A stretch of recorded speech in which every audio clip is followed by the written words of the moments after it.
Hi, everyone. Sorry for the delay. Welcome to Leisrealtalk. I was trying to get some of the latest information, so sorry for the delay. Okay, I'm ready to go now. So tonight we'll talk about. Well, I mean, everyone by now have seen the protests across China, right, against the lockdowns and the zero COVID policies. Um, on Monday, CCP deployed its state apparatus to stamp out the protests, and some we'll go over that today. So let me see. Have I uploaded? I have uploaded the videos. Good, excellent. Okay. So the first thing is the CCP leaders still remember how the 1989 student movement started. So they feared the young people would gather on campus. Oh, by the way, in terms of the scale of the protests, Radio Free Asia estimated that at least the protests have broke out in at least 18 provinces, and direct municipal cities like Beijing and Shanghai are direct cities, direct municipalities. And a Chinese journalist estimated that students in 103 Chinese colleges participated in the white paper revolution. That just gives you the background information. So this certainly makes the CCP leaders nervous because they remember how the 1989 student movement started. So the Ministry of Education had an emergency meeting on Sunday with the party secretary of all colleges and universities in China. And one of the things that came out of the meeting is they decided to send all the students home early. So winter break, for example, won't start until January, I think it's January the 9th, or the early part of January, for example, for Tsinghua University. But the school has, starting Tuesday, which is today, has started to provide free transportation to send the students to train stations and airports. So the students are sent home at least more than a month earlier. And not just, hold on, let me see. And not just, here we go. And not just students are sent home early. In Guangzhou, a local government notice showed up and asked local businesses that don't have orders should send their workers home. And it said the pandemic will sustain for an extended period of time, and large-scale lockdown situations cannot be ruled out. So this is very interesting, right? So not only the students are sent home, but also businesses. The government is advising businesses to close down if they don't have orders. And then in Shanghai, police had two local government notices have been circulating. One notice asked various local governments and agencies to prepare supplies for no less than 60 days, meaning they should prepare supplies that could last them no less than 60 days to meet emergency situations. And the other notice said that full-scale pandemic prevention work is resumed as of November 29th, and asked the officials at all levels to stay alert.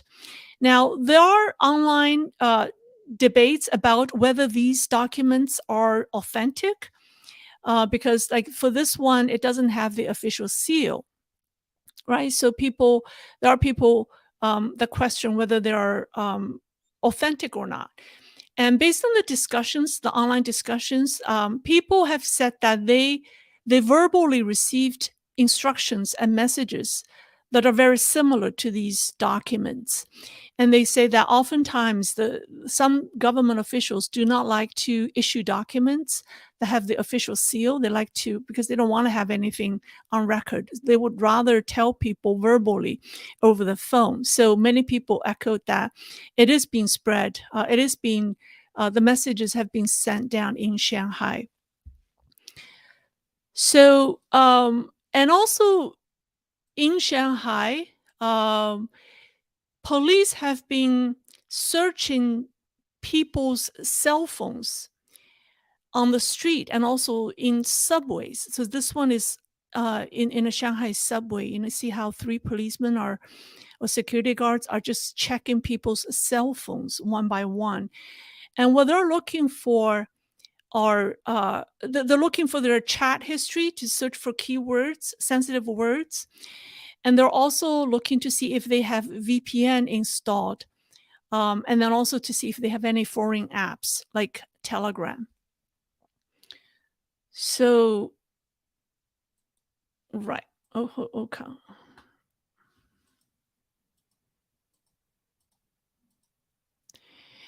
And not only that, this came out today. Yeah, this post came out today. It's on the 29th. And this article said that Shandong Shandong province has been spending 23 billion yuan to build 119 quarantine hospitals, and they're permanent quarantine hospitals, adding an additional 200,000 beds. And it said, I think the plan started in May of this year. And of the 119 permanent quarantine hospitals, they spread out in Shandong province in 15 cities. So of the 119 permanent quarantine hospitals, 107 will be completed this year. And the cost of each, it's like 100,000 renminbi for each bed. So the bulk of these hospitals or quarantine camps will be completed this year. And the article mentioned that the assumptions made by the project, by the initiative, about the end of the pandemic are different. And they vary from 2023 to 2027. And some even assume that the pandemic will end after 2030. I thought this is interesting. I want to share that with you. The article also said that, it's for every 100 beds, right, that they build, it requires 1 policeman and 2 security guards for every 6 hours. So if you do the math, that means for a 1,000-bed quarantine center or a quarantine hospital, it requires 40 policemen and 80 security guards. And you think, why would they require so many police and security guards for hospitals, right? If it's not for locking people up. So in the past 2 days, we've seen military vehicles running in China. Let me show you a video. I think this one. I had to start. And this one is in Xuzhou. And Xuzhou is not that far away from Shanghai. And people are questioning, whether the CCP will use military force or a military crackdown like it did in 1989 during the pro-democracy student movement, right? So that's the question that people have in mind. I think for now, it's probably not going to happen for the short term. We can't say what will happen for the long term. But there are 3 reasons why I think it will not happen for the short term. The first reason is, unlike the 1989 student movement, when tens of thousands of students gathered in Tiananmen Square, and their actions directly inspired the students in other cities who basically followed the students in Tiananmen Square, the 2022 protests are decentralized and they're spontaneous in nature. And the scale is smaller. So people gather in groups of hundreds or, no more than 1,000. So it's difficult for the regime to use military forces. And the second reason is the protest has been highly symbolic. Anyone basically holding a anyone holding a piece of white paper is protesting. And even if even when the police remove the white paper from the person, and that person still, holds his hands, and then people still can tell he's protesting. So the protests have become so symbolic, and people can protest anywhere and at any time. So it's hard to use greater forces to stamp out this type of protest. And then the last reason, and I think it's an important one, is in 1989, when it took Deng Xiaoping more than 3 weeks to prepare the troops for the crackdown, for the bloody crackdown in Tiananmen Square, because it was not easy for him or for the leaders to ask the military personnel to open fire on their own people. So in 1989, the soldiers were first locked up and being isolated from the world, from the outside world, for a period of time. And during that time, they were brainwashed and made to believe that they would go to Tiananmen Square and take out some dangerous people. So now brainwashing the soldiers will be very difficult, because of the internet. So I think for those reasons, the CCP is unlikely to use military force right now. So the question is, what is Beijing doing? Obviously, it's, it wants to use force, but it just cannot. Its hands are tied. So what is CCP doing right now? Okay, so the first is CCP is trying to prevent people from getting information. I think it's the next page. It's trying to prevent people from getting information about the protest on social media platforms outside China. Chinese people use VPN to access Twitter and other social media platforms. Twitter found that many Chinese accounts that had been inactive or dormant for months or years suddenly became active on Sunday, sending pornographic contents to users searching for protest information in China. And CCP is also trying to clean out VPN use in China. And this is based on this. I just translate you kind of the main points from a kind of a meeting summit. It's information released by someone working at the CAC. CAC stands for Cyberspace Administration of China. It's the Wangxingban. It's the organization that monitors in the internet. So the agency's deputy minister held a nationwide meeting yesterday. And so this is some of the meeting minutes. It basically said on this, it said it needs to do a deep cleaning of VPN tools. So increase work they want to eliminate the sales and services of VPN tools on e-commerce platforms. And they want to deplatform VPN tools from the app stores. They want to clean out the how-to contents that teaches people how to use VPN on social media platforms. They want the search engines to clean out any words that's related to VPN or completely shut them down, so nothing comes up. And also the last thing, I think it's pretty scary. It asks whoever the meeting attendees were to report daily, to sending a report every day before noontime on the information they gathered.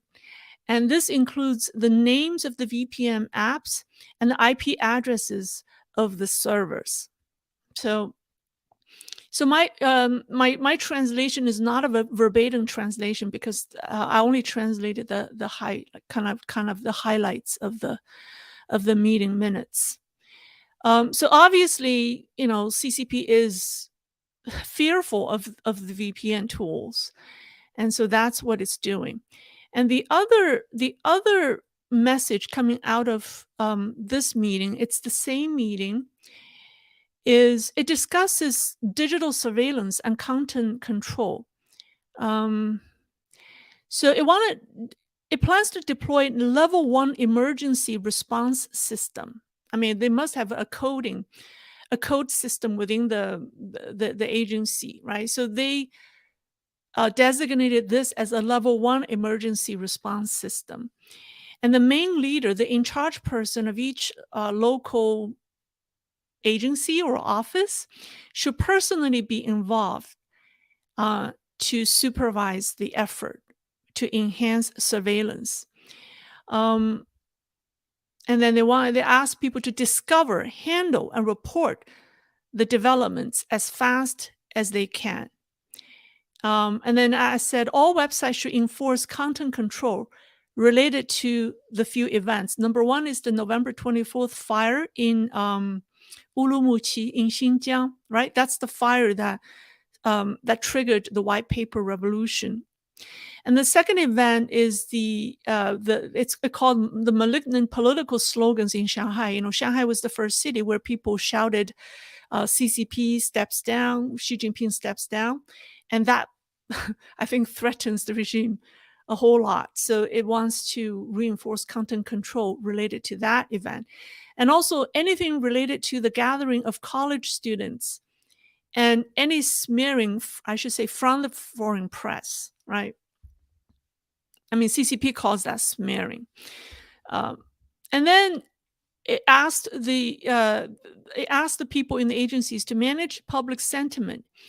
And also, it's funny, this document is leaked, but the boss asks people to increase confidentiality, sorry. And no work instructions should be released, but it is released. And also, it's proactive because there's several interesting occasions that are coming up that the CCP is nervous about. Number one is November 30th, which is tomorrow. Well, in China, it's already November 30th today. It is the day 7 of the fire. In China, traditionally, you mourn the deceased on the 7th day of their passing. So tomorrow, November 30th, will be the 7th day of the people who died in the fire, and people will publicly mourn them. So it's very sensitive about that occasion. That's tomorrow. And then December 9th is International Anti-Corruption Day. It's interesting how CCP is nervous about Anti-Corruption Day. And then the 10th is International Human Rights Day. So it's asking the people in the working in their organization to be watchful on those occasions. And also, I thought it's interesting, the last bullet point, it treats any news, any publicity related to the pandemic or any outbreak in the capital city as a top priority. So I thought that's interesting, right?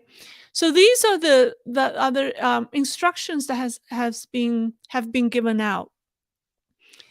At the same time, Beijing has deployed its propaganda machine to frame the protest as a color revolution incited by foreign forces. Okay, so this post shared on Twitter said that various communities in China have received notices like this one.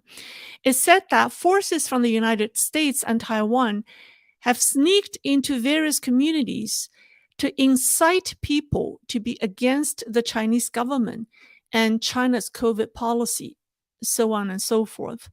The post asked people to turn in to turn in those who make dangerous comments and call the National Security Bureau to turn them in. And it reminded people that the highest reward is 500,000 renminbi, which is about what, 80,000? 75,000 US dollars.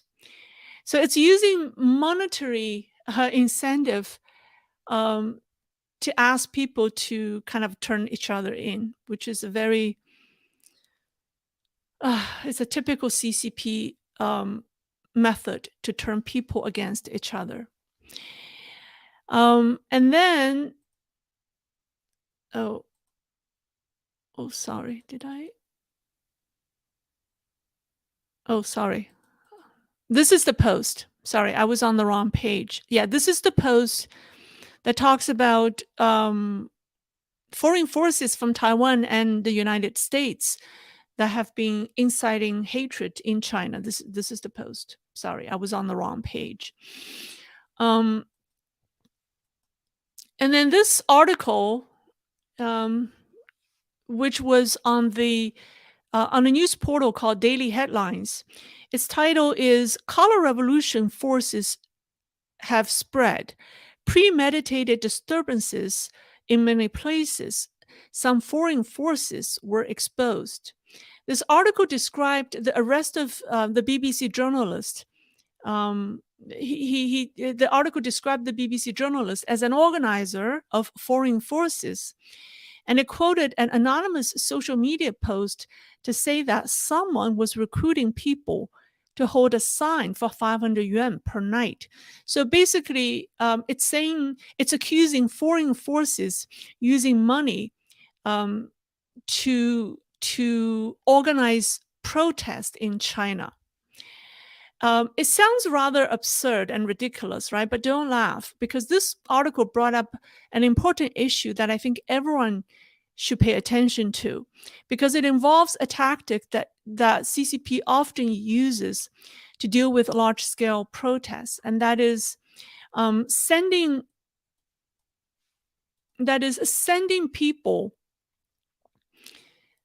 undercover agents to blend into the crowd, posing as protesters, and deliberately making extreme or dangerous moves. Their goal is to cause social disturbances and tragedies, and then blame the protesters and defame them. This technique has been used many times by the CCP against mass protests.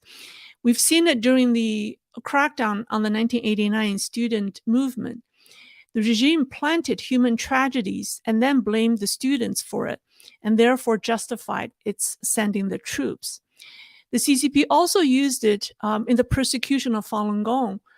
It had, I think it was in 2001, during Chinese New Year, it had used some actors setting themselves on fire in Tiananmen Square in front of prepared camera, and later interviewed these people who claimed that they are Falun Gong. So again, and this tactic was used in Hong Kong a few years ago during the anti-national security law protests.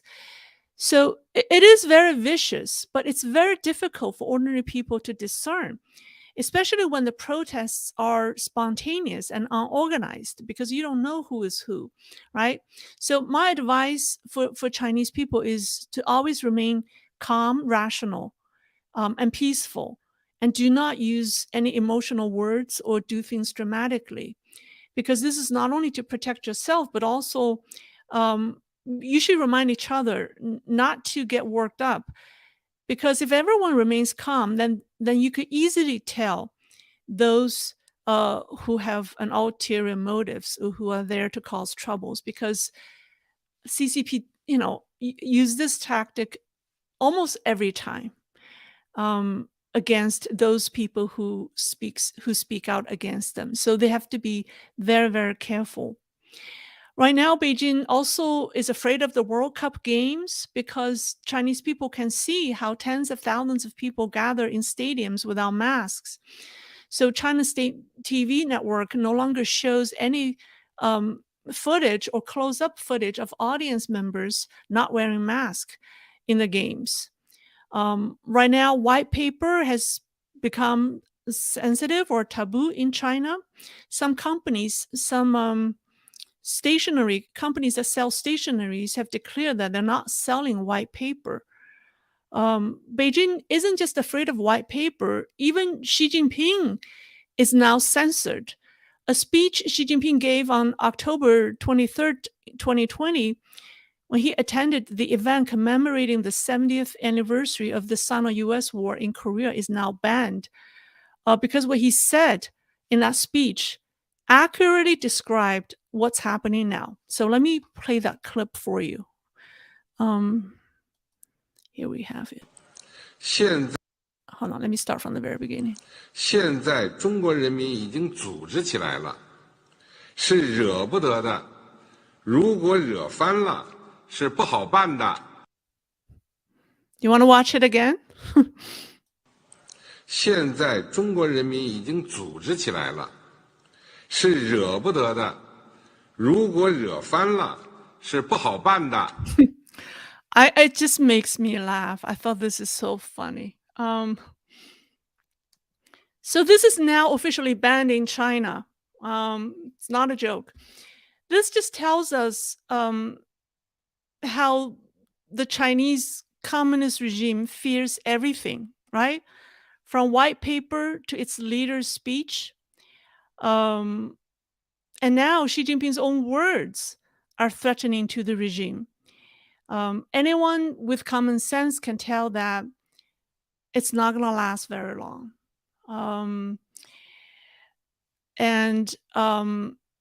I also saw the reason the beginning of this live stream was a little delayed is I saw an article that came out today. There was a high-level meeting held by the person who is the head of the spy agency, who's now promoted to the Politburo to be in charge of national security, Chen Wenqing. So he had a meeting, and there was an official press release after that meeting. If you read the words, let me see if I have it, and it's clearly saying that Beijing has designated the protests as foreign interference. So that, let me see, do I have it here? Not this one. No, I don't have it here. Do I have it here? Oh, sorry. So clearly, I'll provide the link in the description after this live. So when I read that article, it really makes me think, with all the official notices sending people away to go home, and all the notices that are saying people should stock up for 60 days.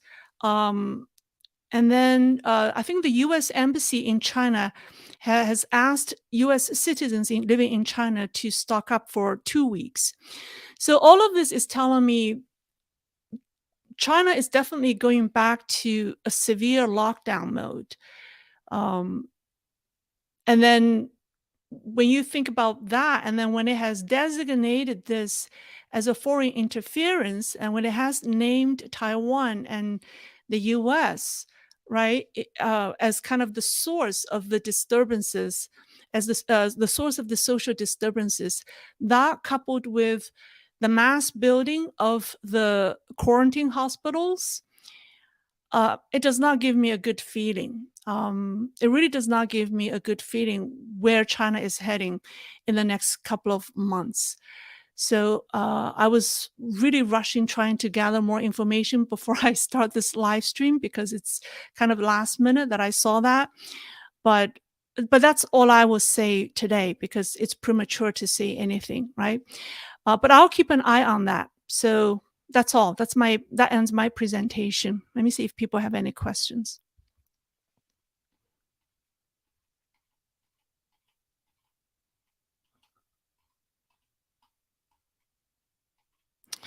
Thank you. Let me see if any questions. From Madi 85, is Xi Jinping receiving accurate information about these protests? Are his standing committee able to make informed decisions? That's a good question. I think in situations like this, first of all, I don't think he always receives accurate information from his Politburo Standing Committee members. But I think in situations like this, nobody wants to be responsible for any decisions. So I think those who work for him, out of protection for themselves, must tell him what's happening. So I think in this case, he knows. From Graham Haynes, most informative Chinese channel. Thank you, Lei. It seems the protest will fizzle out to me.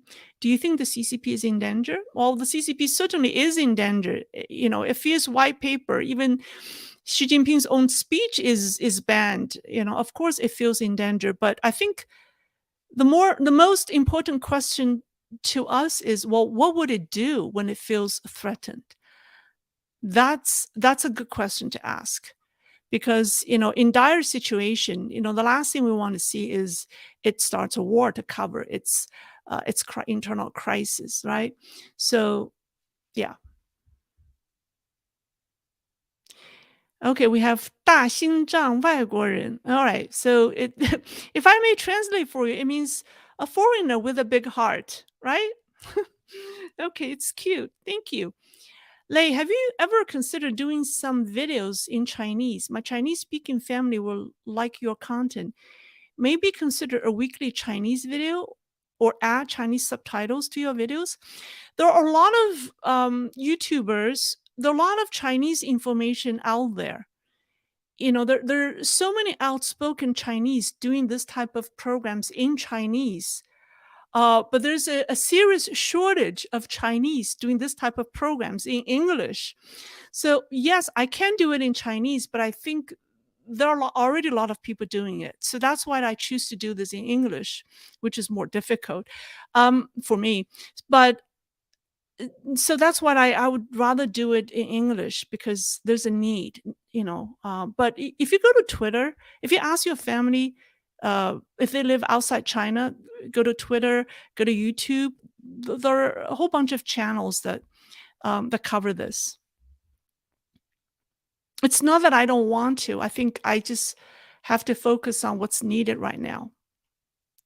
Okay, from Venkat, is the overall Communist Party, other than 2,400 members supporting Xi, war is an easy way to rally people behind the government? Why there is no noise around war? The Communist Party has it claims it has 90 million or 85 million members. But the 2,400 members are the delegates that attend. You're referring to the delegates that attended the party congress, right? Last month. Are they all supporting Xi? They have to. We don't know what they think. We don't know what they think in their heart, but on the outside, they have to, if they want to hold on to their job.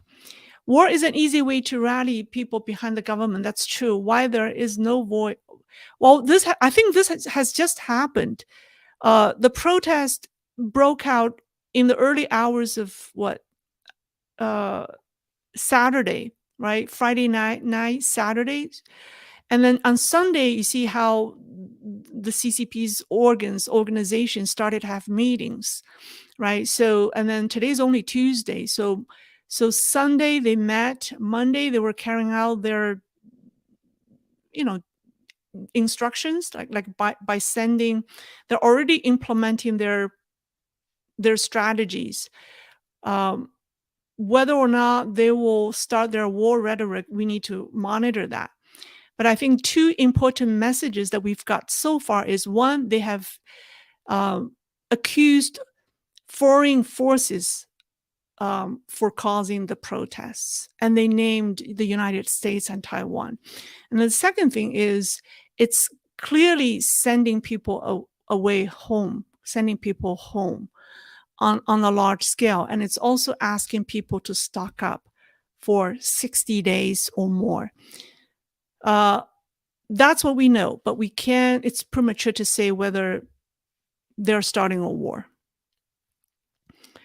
All right, let me see. You make me hit you personifies as a government. Yeah, you make me hit you. Wow. All right, let me see. Any other questions? Oh, here we have CCP can survive. Read the book, 1984. The only reason CCP will survive a little bit longer is for people to see more clearly for what it is.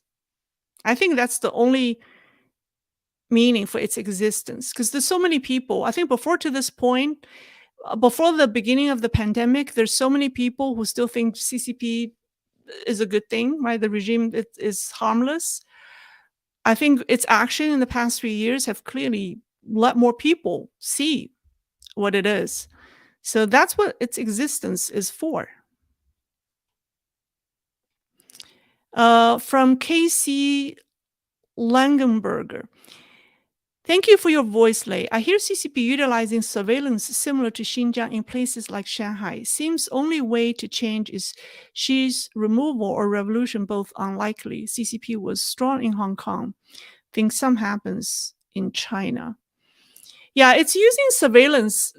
I've seen where people who have been to the protest sites, their health codes have turned yellow, meaning that they will be quarantined.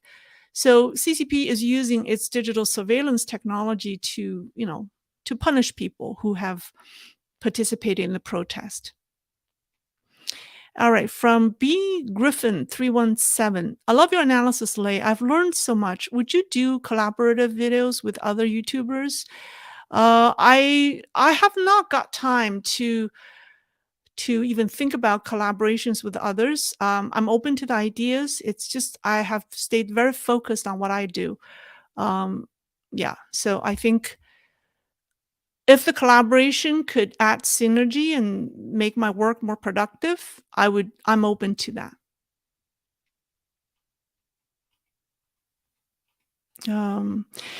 All right. So yeah, so that's my presentation for tonight. I will keep a close eye on that for you. If we don't have any other questions, I wish everyone a great night or a great day, and I see you later. Okay, please help me share this videos and subscribe. Thank you for all the donation and thank you for your support. I mean it.